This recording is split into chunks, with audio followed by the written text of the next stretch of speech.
Here's why the arrest of communist dictator Nicolas Maduro by the U.S. military signals doomsday for the globalist left. I just got off a phone call with a longtime friend of mine who, let's just say, is in clandestine diplomatic circles.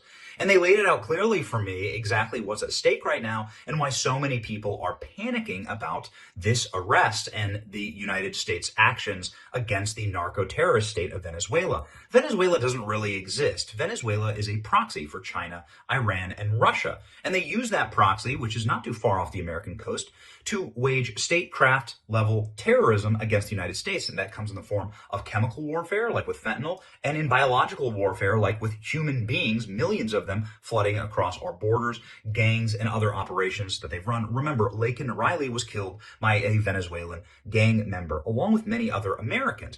Millions of Americans have been killed by the chemicals inside of the drugs that Venezuela ships into our country. And so the end of that proxy battle, magnificently and stunningly through the evening, shuts down the capacity for our enemies to wage war against us in our hemisphere using that nation state. But it gets so much better. Listen to this. The individual who I spoke with, who has, let's just say, impeccable credentials on these things, has had dinner with Nicolas Maduro. This is an individual who's personally spoken with Nicolas Maduro and had conversations with him and his team. This is just what happens in high-level statecraft and diplomatic circles. And here's what he told me, that the arrest of Nicolas Maduro obviously is going to end all of those operations that we just talked about, but it's also going to expose something incredible. The election rigging apparatus that is run out of Venezuela.